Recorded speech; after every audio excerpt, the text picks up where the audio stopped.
নমস্কার, আমি রায়েশ চ্যাটার্জি, কেপি বৈদিক astrologer and reiki master teacher. আজকে যে বিষয়টা নিয়ে আপনাদের সাথে আলোচনা করব সেটা হচ্ছে 44 seals of king Solomon. King সলোমনের এই 44টা সিল নিয়ে। দেখুন, সবার আগে একটা কথা বলতে হয়, যেটা আমাদের কাছে ধরুন বা বলতে পারেন মানে যে কোনো অ্যাস্ট্রোলজারের কাছে অনেক সময় যে বিভিন্ন ক্লায়েন্ট আসছেন, তারা বিভিন্ন সমস্যা নিয়ে আসেন, বা কোনো টিচারের কাছে যখন আমরা কোনো কিছু শিখতে যাচ্ছি পার্টিকুলার কিছু উইশ ম্যানিফেস্টেশনের জন্য বা জীবনের কোনো দিককে স্ট্রং করার জন্য আমরা শিখতে চাই। কিন্তু প্রত্যেকটা হিলিং মডালিটিস এর জানবেন যে নির্দিষ্ট কিছু কিন্তু ডোমেন থাকে, কিছু ক্ষেত্র থাকে নির্দিষ্ট। ওই ক্ষেত্রের বাইরে কিন্তু কোনো জিনিসই কিন্তু কাজ করতে পারে না। তার জন্য আমাদেরকে অ্যাকচুয়ালি, যদি আমরা চাই ধরুন, যখন প্রত্যেকটা মানুষের প্রত্যেকটা সমস্যার সমাধান সূত্র আমাদের কাছে থাকুক, তখন তাহলে এই সমাধান সূত্রের যে ক্ষেত্রটাকে মজবুত করতে গেলে আমাদেরকে কিন্তু একের অধিক মডালিটিস এর জ্ঞান রাখতে হবে, এবং ওইটার ব্যাপারে যাতে আমরা শিক্ষকতা করতে পারি, লোকে শেখাতে পারি, সেই জায়গাটাকেও কিন্তু রেডি করতে হবে। কারণ প্রত্যেকটা হিলিং মডালিটিস এর নিজস্ব নিজস্ব কিন্তু কিছু ডোমেন থাকে। এটা ফার্স্ট ক্লিয়ার হতে হবে। সেকেন্ডলি আর একটা ব্যাপার হচ্ছে, প্রত্যেকটা হিলিং মডালিটিসে প্রত্যেক স্টুডেন্ট ধরুন যে আপনার স্বাচ্ছন্দ্য বোধ করবেনই তার কিন্তু কোনো মানে নেই। কোনো হিলিং মডালিটিসকে তার পছন্দ হতেও পারে, কোনো হিলিং মডালিটিসে উনি অতটা স্বাচ্ছন্দ্য বোধ নাও করতে পারেন, বা তাতে উনি পাণ্ডিত্য নাও অর্জন করতে পারেন।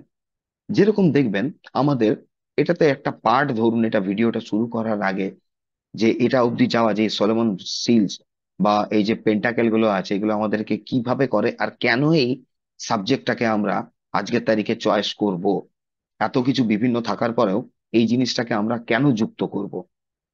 গ্রহের দশা অন্তর্দশাতে বলতে পারেন, বা যারা আমরা নিউমারোলজি প্র্যাকটিস করছি, সেখানে কোনো নাম্বার মিসিং নাম্বার থাকলে বা একের অধিক থাকলে সে কিছু বেনিফিক সাইড দেখায়।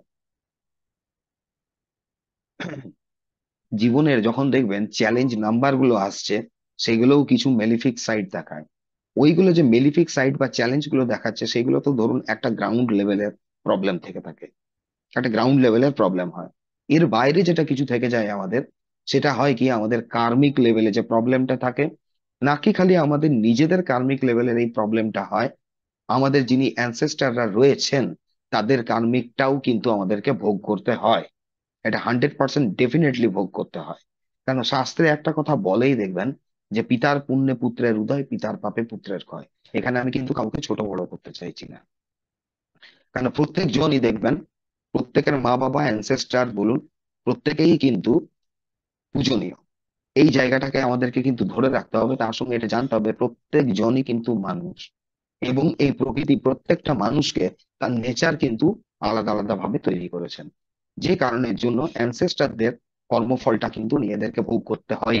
অ্যানসেস্টাররা যে জমি জমা টাকা পয়সা রেখেছে, সেটাও ভোগ করতে হবে, এবং তার যদি ভুলক্রমে তার কিছু কর্মের ভুল ছিল, সেই ফলটাও কিন্তু তার পরবর্তী জেনারেশনকে 100% ভোগ করতে হয়। এই যে কার্মিক লেভেলটা চলে আসে, এই কার্মিক লেভেল গুলোকে কাটানো, এর জন্য কিন্তু আমরা টাইম টু টাইম বিভিন্ন হিলিং মডালিটিস করে থাকি। যেরকম অনেকে যারা রেকি, লামা ফেরা, যোগ মায়া এটা প্র্যাকটিস করবেন, যোগ মায়াতে বিশেষভাবে এটা জানতে পারবেন, বা লামা ফেরাতে এই যে কার্মিক লেভেলটা, কার্মিক প্যাটার্নটা অ্যাকচুয়ালি মানুষের বডিতে কোন জায়গাতে থাকে এটা জানতে পারবেন।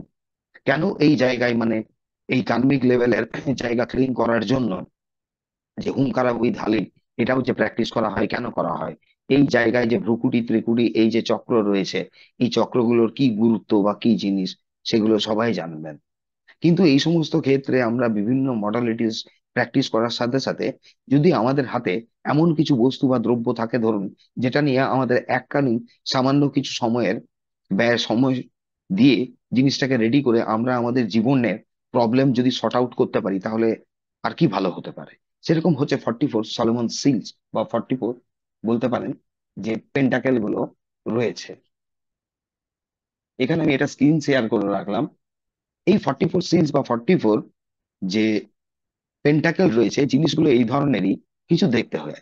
এবারে প্রথম জানতে হবে সলোমন, এই যে কিং সলোমন, ইনি ছিলেন একজন জুইস মোনার্ক বলতে পারেন, কিং ডেভিডের 19তম সন্তান ছিলেন, যার জন্ম থেকে একটা বিশেষ গুণ ছিল, যে ইনি যে কোনো পশু পাখি বা প্রকৃতি, ফুল গাছপালা যে কোনো জিনিসের সঙ্গে উনি কিন্তু কমিউনিকেট করতে পারতেন, ওনার কথা বলতে পারতেন।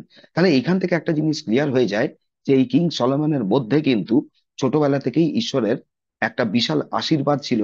আর যিনি কিনা অকাল্ট সায়েন্সের একজন পণ্ডিত ব্যক্তি ছিলেন, তথাপি ওনার অকাল্ট সায়েন্সের প্রতি আরো নলেজ গেইন করার প্রচন্ড স্পৃহা ছিল, প্রচন্ড ইচ্ছে ছিল, যে অকালটাকে আরো কিভাবে আরো বেশি জানা যায়।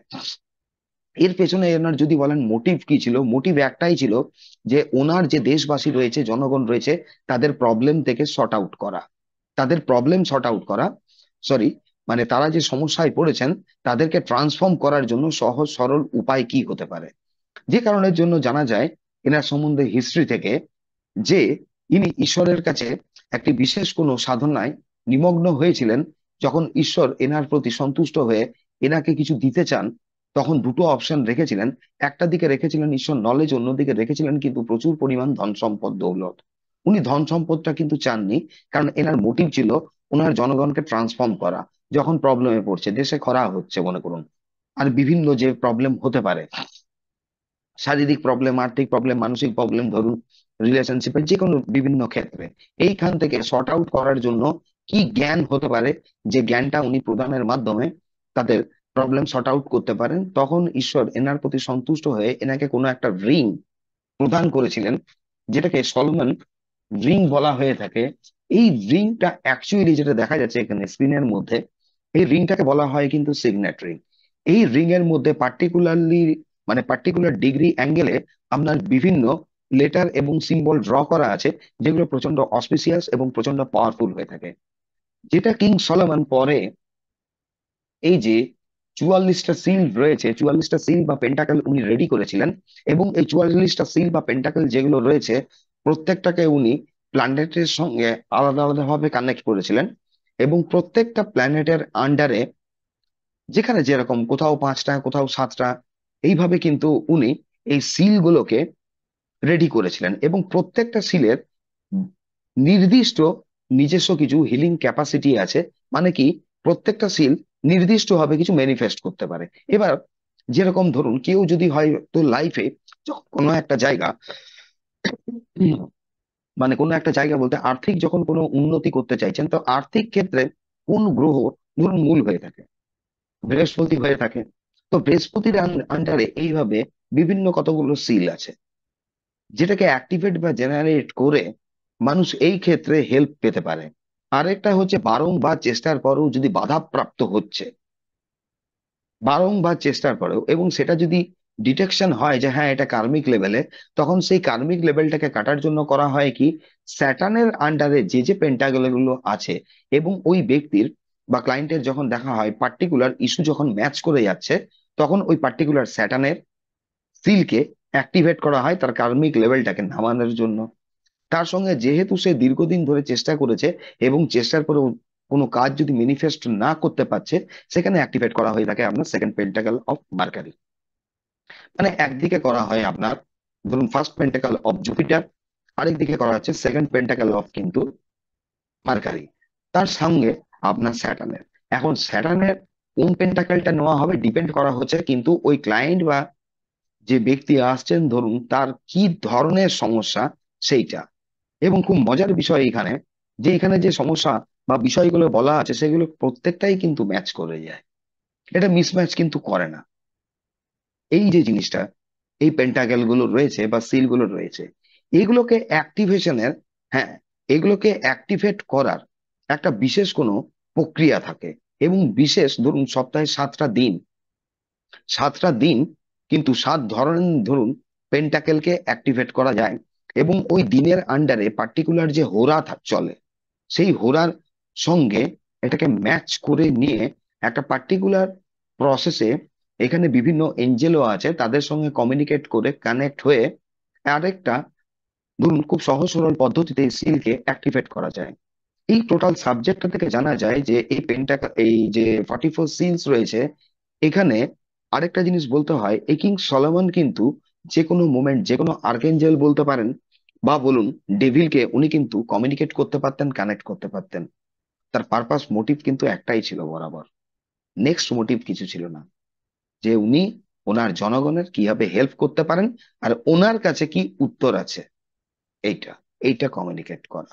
তো এখানে মোটামুটি ভাবে 72 জন আর্কেঞ্জেলের বর্ণনা পাওয়া যায়, এবং প্রত্যেকটা সিলের আন্ডারে ধরুন 3-4 জন করে আর্কেঞ্জেল থাকে। যেরকম যারা বেসিক এঞ্জেল থেরাপি করেছেন তারা অতি অবশ্যই জেনে থাকবেন যে বেসিক এঞ্জেল থেরাপিতে কোথাও 17 জন, 16 জন বা 18 জনের এঞ্জেলের নাম আপনারা জানতে পারেন, যাদের মেন বলতে পারেন প্রধান আর্কেঞ্জেল একজনই থাকেন, আর্কেঞ্জেল মাইকেল। তো সেই রকম এখানে 72 জন যে আর্কেঞ্জেল আছেন, এনাদের মূল যে এঞ্জেল থাকে যিনি প্রধান, তার নাম হচ্ছে কিন্তু এলোহেম। এলোহেম কিন্তু টোটাল ওই 72 জন আর্কেঞ্জেলকে পরিচালিত করেন, বা পরিচালনার ভারটা ওনার কাছে থাকে। যখন পার্টিকুলার কোনো সিল আপনার রেডি করা হয়, এখানে আর্কেঞ্জেল আপনার এলোহেমের পার্টটা সব থেকে বড় থাকে। উনি বাকি এঞ্জেলদেরকে এখানে কাজে নিযুক্ত করেন ফার্স্ট। আর কিছু প্রসেস থাকে, ওই প্রসেসের মাধ্যমে আপনার পার্টিকুলার ওই দিন এবং এখানে হোরাতে পার্টিকুলার যে হোরা চলছে আপনার, প্রত্যেক দিনের যে হোরা গুলো আসছে, দেখবেন টাইম টু টাইম চেঞ্জ হচ্ছে, বৃহস্পতির হোরা, শনির হোরা, রবির হোরা, মঙ্গলের হোরা, কোন হোরাতে কিভাবে এটা অ্যাক্টিভেট করলে আমরা সব থেকে হায়েস্ট এনার্জি এটা থেকে পেয়ে থাকতে পারি। এবার কোশ্চেন হতে পারে যে এই যে সিল গুলো আছে, সিল গুলো থেকে কি কি হিলিং করা যেতে পারে জীবনের যে কোনো ক্ষেত্র, প্রত্যেকটা ক্ষেত্র ধরুন এর হিলিং এর জন্য, বা প্রত্যেকটা যে প্রবলেম থাকে ওই প্রবলেমটা থেকে আমি বেরিয়ে আসবো কি করে, সর্ট আউট করার জন্য প্রবলেমটাকে, এখানে সিল গুলোর কিন্তু বর্ণনা আছে। তো যাই হোক, আজকে এই 44 সিল নিয়ে যতটুকু পারলাম ছোট একটা ভিডিও বানিয়ে আপনাদের সাথে নলেজটা শেয়ার করার আমি চেষ্টা করলাম। চ্যানেলটাকে সাবস্ক্রাইব না করা থাকলে অতি অবশ্যই সাবস্ক্রাইব করে দেবেন, যাতে ফার্স্ট নোটিফিকেশন আপনার কাছে আসে। আগামী দিনে আবার নতুন কিছু তথ্য নিয়ে আবার হাজির হব। ঠিক ততদিন অবধি এই অবধি রাখলাম। Thank you.